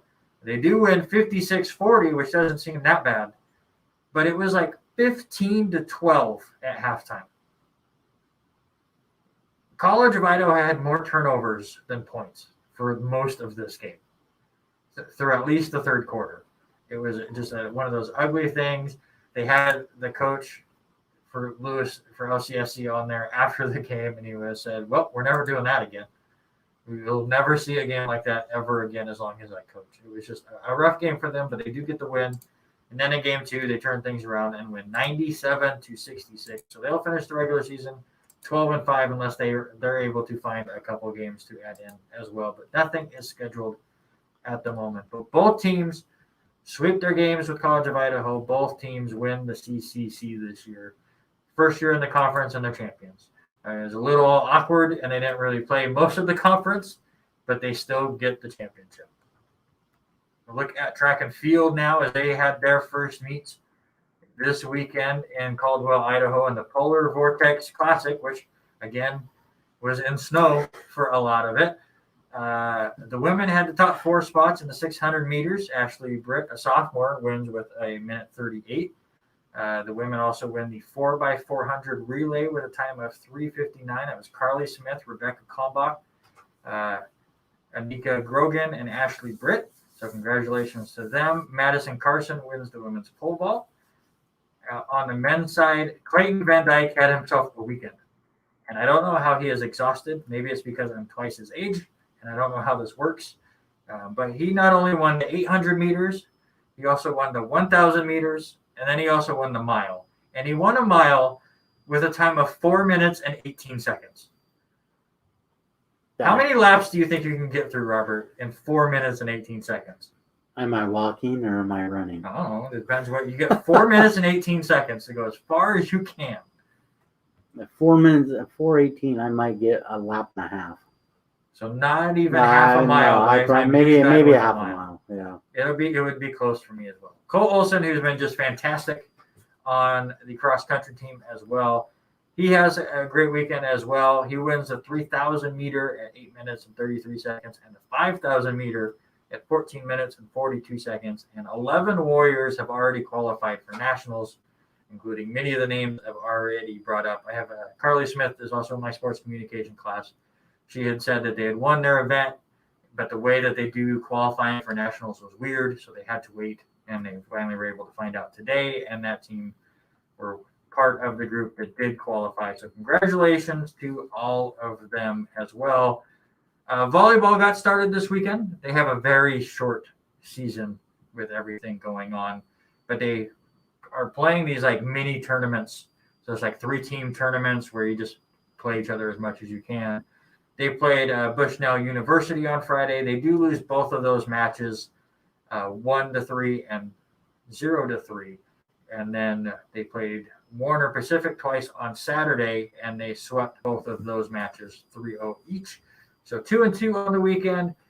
I think it's early March when we will see the volleyball team again, but a nice way to get their season going. And then a quick look at the schedule here for your Warriors. Again, Thursday you get the thrown together game for the Warrior men against Multnomah at 5:30 in the Activity Center. On Friday you get the second game against Multnomah at the Activity Center, as well as the Winter Invitational 2 here in Lewiston for cross country. The men will be at 1 p.m. The women will be at 2 p.m. And I'm really curious to see what the times are for this one. Because if you remember, the first Winter Invitational a couple weeks ago was in the snow. And so far, it looks like they might not be in the snow on Friday, but time will tell at this point. Saturday, you have men's tennis versus Idaho here in Lewiston at 1:30. And then baseball has 2 doubleheaders this weekend. Saturday, they will play Oregon Tech here at home at noon and 3 p.m. And at Sunday, they will also take on Oregon Tech at 11 a.m. and at 2 p.m. And if you're around the stadium, I'm the PA guy at 3 p.m. on Saturday and 2 p.m. on Sunday. So now, how are you getting the Saturday one? Don't you have my thing gets done at noon. So I won't be in the first game, but I will be there for the second game. Well, I'm excited for you. You get to come in and watch a little baseball. Yeah. And that's what she had said when she had emailed me. Is like, at least you got to watch the game. Like, absolutely. That's what I'm doing it for. Yeah. I'll announce a couple names. I wonder if they have me do ad reads for 0 fans. We'll see. I have no idea what I'm getting myself into, but I'm going to have some fun with it. It'll be a blast. Looking forward to it. Let's turn our attention over to the NCAA level AP top 5 for the men. No change this week. Gonzaga gets one more vote and takes one away from Baylor. Baylor only gets to play one more game. Gonzaga, Baylor, Michigan, Ohio State, and Illinois. But if I remember right, I saw an upset of that one a little while ago. Illinois, I believe, lost. Hopefully we can get we'll look at that one. Yeah, Illinois is upset by Michigan State 81-72 in tonight's ball game. So that might shake things up again. But let's talk Gonzaga, and it's been the same thing every week. Again, 22-0, 13-0. They come out and beat St. Mary's 87-65 last Thursday. Jalen Suggs, the freshman, the only one that does not, of the starters, that does not shoot double digits in points. So he had only 8 points. Corey Kispert leads away with 20. Also, the Bulldogs were all over San Diego, 106-69. And also the starting 5 all in double digits. They were up 29 at half on Saturday. And I was kind of glad that I had a meeting that I did. I don't think I would have wanted to watch the throttling on that one. So the Bulldogs will take on Santa Clara on Thursday, 4 p.m. tip time. That one is over on the CBS Sports Network. And then they'll take on Loyola Marymount on Saturday. I'm assuming it's probably going to be an SWX or a KHQ game. Have not heard. 7 p.m. on that one. My question to you as I was doing this is, how many of the underclassmen do you think stay? Do you think I think Suggs moves on? As much as I would hope that Mark Few can talk Suggs into staying for at least another year. You know, you've got 3 seniors on the class. How many of them do you think stay? A lot of them will. It's so tough with NCAA, but I think Gonzaga keeps their players a lot longer. It's not like a Kentucky or Duke where people are leaving early. You might see 1 or 2. But unless you're guaranteed to get into those 2 rounds for the NBA draft, I think these players will stay. I think you're right, and I'm excited to see what Greg can do. The transfer in from high school during the middle of the season, he has got a little bit of play time here for Gonzaga. It'll be interesting to see what he can do next year as he is attending there. Gonzaga women dropped 5 positions down to 21 as they're still leading against BYU, but BYU knocks them off. So they're sitting 19-3. Again, like I said, they snapped a 17-game win streak by losing to BYU 61-56, but bounced right back against San Diego and win 69-47. They'll take on Pepperdine on Thursday and Loyola Marymount on Saturday. You look at the WSU Cougars, good week for them as they try to find some momentum before the Pac-12 tournament. They knock off Cal 82-51. Noah Williams with a career high with 32 points in the game. 9 rebounds, 7 assists, 3 steals. He had 24 points in the first half. And a great job by the Cougs, shooting 52% in that game. Cal loses their 10th game on the road out of the 11 games. So obviously having a rough year are the Bears. But then the big one, as the Cougars pull off the big upset in triple overtime against Stanford. And they shut Stanford out in the third overtime, 9-0 in that overtime, and went at 85-76. Williams went, 32. That's nothing. Let's go for 40 in that one, as he goes 8 of 18 from 3, as he was the highest point game for a player since Klay Thompson's 43. I think he's an okay player. Yeah. Since Getting back. 2011. Bonton missed both of these games. And funny story, get out of class yesterday and go home and turn on the TV and I see WSU's playing, not even paying attention, haven't even looked at scores, haven't started doing my notes, and sent Robert a message, hey, WSU's in double overtime. This is great. And he went, again? I was like, this is crazy. I said, did they play back-to-back games or something, or what? Yeah, it was a replay on ESPNU, and I fell for it, but I watched it. I had recorded it and was kind of playing, but because I had meetings all day Saturday, and I flipped it on at halftime, and I saw where they were at, and I was like, oh, this is going to be an interesting game, and then not be able to watch it live was killing me during my meetings. The Cougar ladies split their game just last week, losing to Colorado 60-57, and then beating Utah 68-55. Now 9-9 on the year, 7-9 in conference, and now need a big run, I think, in the Pac-12 tournament to make their tournament. Last I looked at the bracketology on the women's side, they were still in it, so it'd be interesting to see. But they will play Washington on Sunday. Yeah, and that one, the freshman Clarice Lager-Walker, man, she is just handling this team for the Cougars. I think they're going to get better over the next couple of years. I'm excited. We turn our attention over to the other side of the Palouse again. The Idaho Vandals struggling again as they lose both of their games to Portland, and here against Portland 84-64 and 71-40.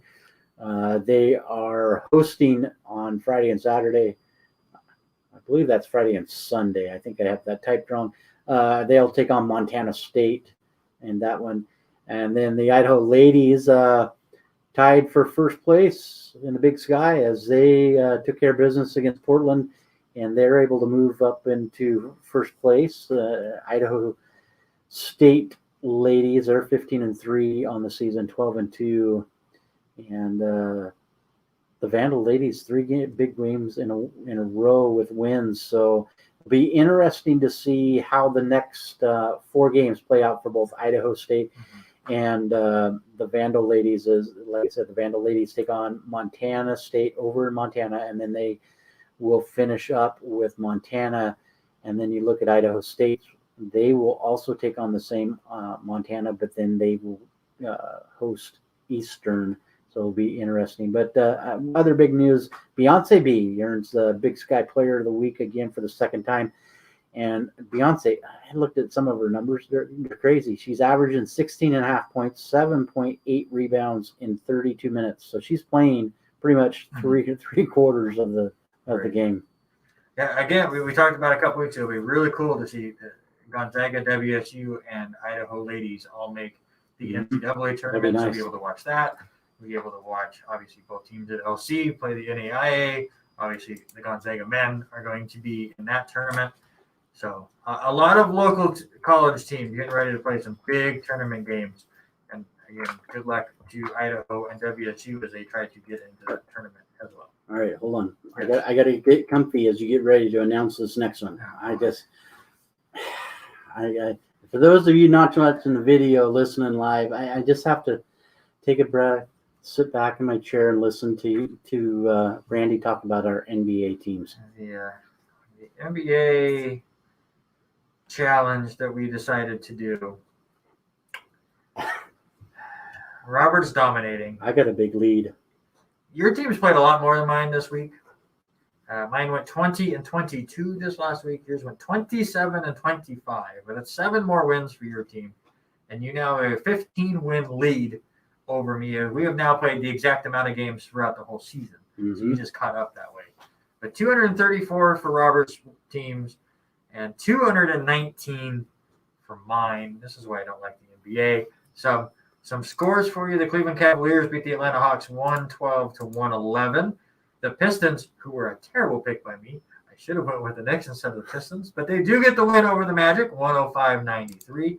Nets take down the Kings, 127-118. My New York Knicks fall to the Golden State Warriors as Steph Curry puts up 37 again.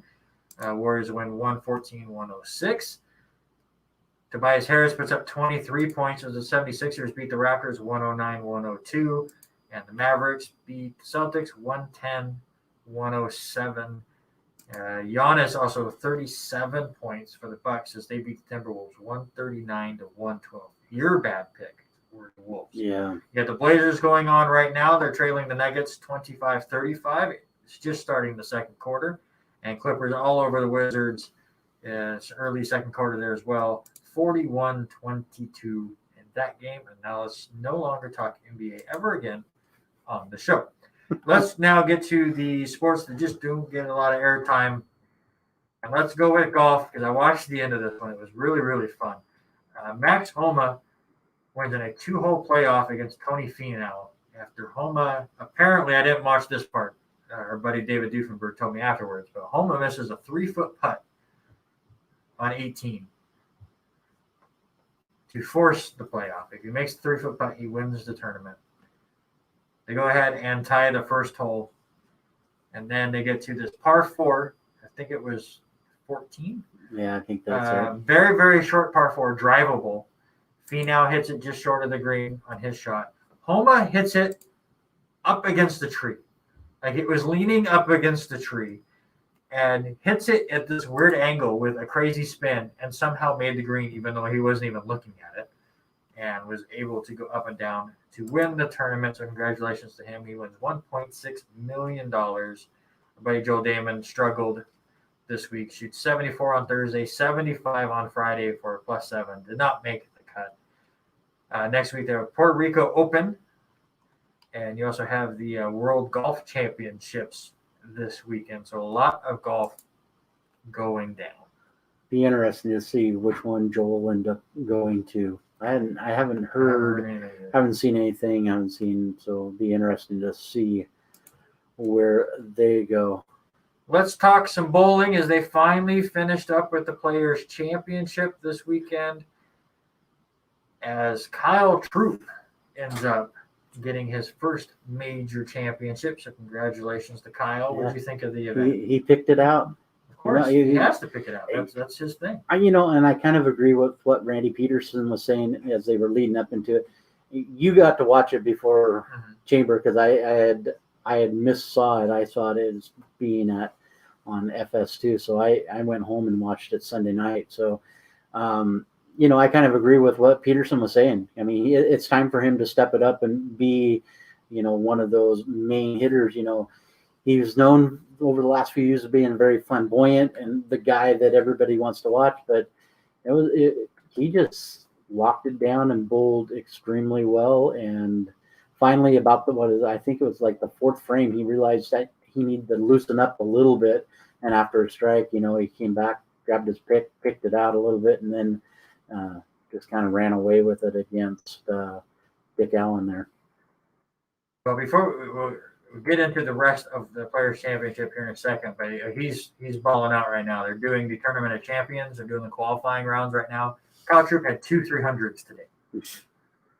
So he's doing just fine. He just needs a little motivation. They had always talked about him needing a big tournament, and this was the big tournament. There's 2 big tournaments right in a row, and I think he's hitting it at the right time. I think he might be the guy to watch out for. I'm trying to find the stat that I saw today on Facebook, but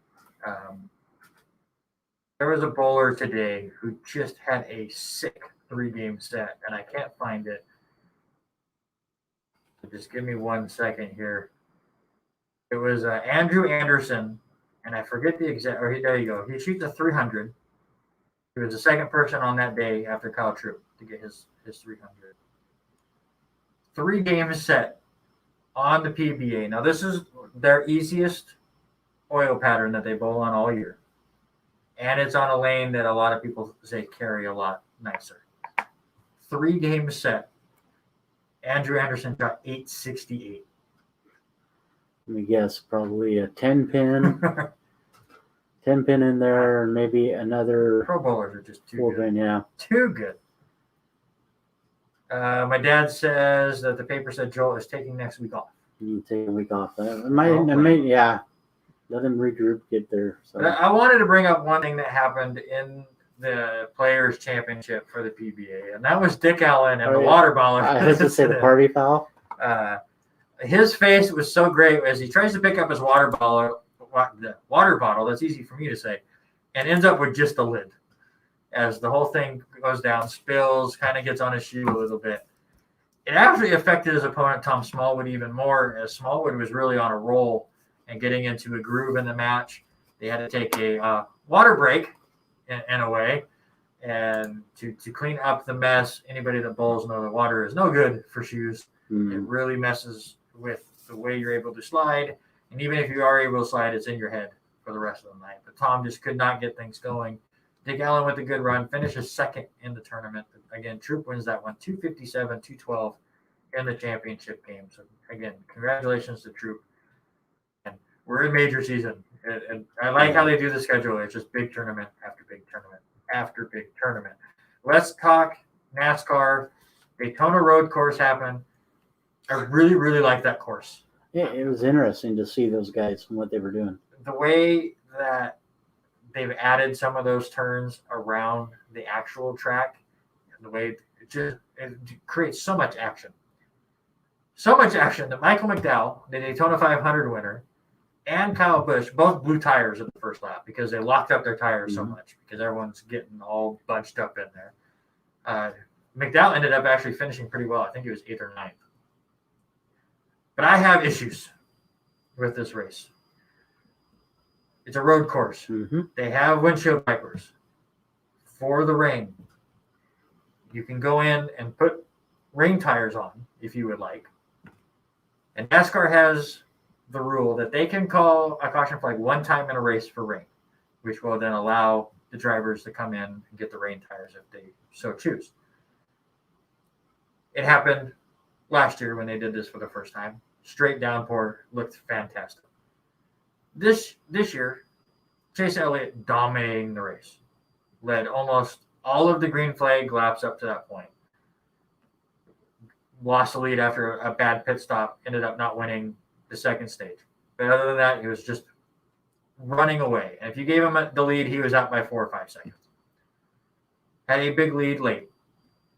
It is sprinkling in one part of the track. Not even the whole track is underwater at this moment, and it's just sprinkling. So they decided to go ahead and call the caution. Now, most of the drivers then come in and pit under this caution. They don't even get rain tires because it's not raining that bad. And that puts Chase Elliott back in the pack a little bit.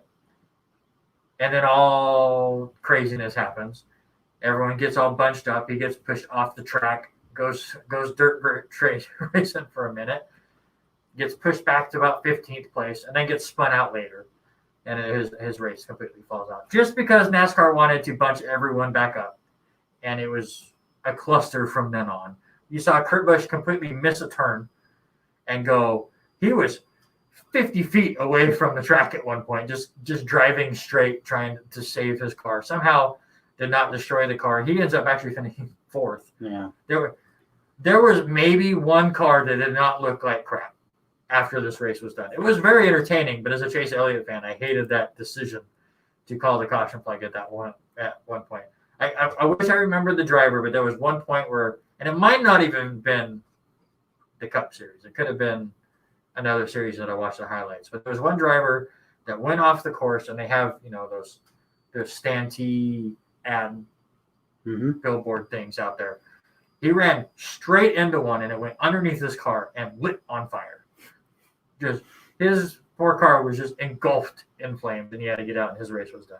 It was very fun, and I'm glad that we're getting all these road courses. Just really upset by that. But my favorite part of that whole thing was Kevin Harvick was in the top 5, and they're going, oh, Kevin Harvick, constant professional, just staying out of trouble, cleanest car on the racetrack. And then they changed the angles, and they went, well, except for his left side. His left side looks pretty banged up. No, there was not a clean race car in that whole race. It was great. I enjoyed it. It was funny to see Busch having all that silver tape on his car after the very first lap. I think that was the best part when I was watching. How many guys had, rub marks on the side. It's crazy. I think I would lean into. I like watching the short courses, the smaller tracks. I love the smaller tracks a little bit more, and I think that's why I love watching. Dirt track stuff and outlaw races. I mean, those guys are just going 100 miles an hour. And then we don't get any of that as next week they're in Homestead, which is one of those 1.5 mile cookie cutters. Around and around. But at least it's no longer the final race of the season. So I'm okay with that. Just for 1 second, give me a 20-second review of the Elimination Chamber for any wrestling fan that's out there listening. I was a little sad to see McIntyre lose the title the way he did, but I think you and I knew it was going to happen. Just a little crazy of seeing Bobby McIntyre come out, or Bobby Lashley come out and kind of. Bobby's so good. I don't think I'd want to go up against him right now. I mean, but look for him to get back and attack Riddle tonight. I haven't watched Raw yet. I watched the first hour of Raw. There's a moment with The Miz, who just won the championship, and Bobby Lashley made me laugh out loud for sure. It was a fantastic moment. I will say they need to put the chamber away for a little bit. Doing at least 2 of them a year has kind of made me bored of these matches. You can't do anything new in them. But I thought it was a pretty good show. Everyone that was on the show had a pretty good performance. I honestly can't even think of one match that I was disappointed in as far as the action or the way it played out. So overall, pretty good show. We got Fastlane and then WrestleMania, and we'll talk all about that when that day comes. All right, sir. Well, this week, quick sports history. Before we get there, we're going to get a real quick score update. Lewiston leads right now with 1 minute 8 seconds left, 54-46 over Post Falls. They do have 2 fouls to give, so George Forsman leading the way in points, and George lays one up, misses it right there. Joel just put one up and missed it. So got to make those baskets, especially up that many points. All right, you got 3 minutes. 3 minutes to get there. We're gonna skip over a few of them. Big one, February 17th, 1968. The Naismith Memorial Basketball Hall of Fame opens up in Springfield, Massachusetts. 1909, Boston Red Sox trade Cy Young. I should have told Jensen about that there. Let's see. 1979, the 21st Daytona 500. Richard Petty wins after race leaders Cale Yarborough and Donnie Allison collide on the final lap. It was the first time the 500 is broadcasted from start to finish. That is how NASCAR became so popular, because after that, you had a big fist fight. Yep, exactly. 1986, the Spurs' Alvin Robertson scores an NBA's second quadruple double with 20 points, 11 rebounds, 10 assists, and 10 steals against the Phoenix Suns. I'm going to bring this one up. I know this one's always hard for me. 2001, on February 18th, Michael Waltrip wins the first NASCAR race of his career, which happened to be the Daytona 500, and was overshadowed by the last lap crash, claiming the racing legend Dale Earnhardt Sr. But new safety measures were implemented. Look at this. I just got cold chills just saying that. I mean, that's how much I miss watching Dale Earnhardt race. But And that's crazy. driver in NASCAR has died Since in a race. Since. yeah, and God rest that soul. A lot of people didn't like him, but I sure loved the way he raced. So. February 19th, 2019, Manny Machado agrees to the largest free agent contract, and that's now changed. That was 10 years worth $300 million. Also with the San Diego Padres. Man, do they have deep pockets. Let's see. In 1888, on February 22nd, John Reed, they called him the father of American golf, demonstrated for the first time what golf looked like in Yonkers, New York, in a cow pasture. Just send us a message saying, "I told you wrestling is fake." Oh, my mom did. It is scripted. It's scripted. Scripted, not fake. And I can go on a 2-hour rant about that. Oh, but yes, I understand that it's all predetermined. Exactly. And I, as a wrestling fan, I enjoy the backstage stuff, the documentaries, all of that way more than actually what they put on TV. Exactly. I like the people that do the shows more than I like the characters. Exactly. I got 3 more here we're going to get to, and then we'll get your trivia question. 1906, February 23rd, Tommy Burns wins the heavyweight boxing title, beating Marvin Hart on points after going 20 rounds. 20 rounds in L.A. That was crazy. 1934, Casey Stengel becomes the manager of the Brooklyn Dodgers. And the very infamous one that we know quite well. In 1985, the Indiana Hoosiers coach Mr. Bobby Knight throws a chair on the court during the game versus Purdue. Knight explodes after the Hoosiers are called for their 3rd foul in 59 seconds in receiving 3 consecutive. English is hard. I know. Technical fouls. So crazy there. All right. I'm on a 2-week winning streak, right? 3 week. 3 week? Yeah. But I think you may have heard this because the day that I was doing this, wouldn't you know, later on SportsCenter, I saw them actually announce this. I don't watch SportsCenter very much, so I probably didn't hear it. All right. So I told you a minute ago that Alvin Robertson scored the 2nd quadruple double. Oh, maybe I have heard this. Okay. Yeah. Who was the first one? Oh, then never mind. Who was the I first just know one? David Robinson did. Maybe we did that on This Week in Sports History last week. Who did it? Why do we have to go back to basketball and before my time? Why are you being mean to me? Well, I'm gonna ask you who the other 2 are, and you already David said Robinson's one. one. Yeah. God, Bill Russell. No, Nate Thurmond of Chicago, and that happened. Never heard that name in my life. A couple months after I was born. Nate Thurmond, he had 22 points, 14 rebounds, 13 assists, and 12 blocks.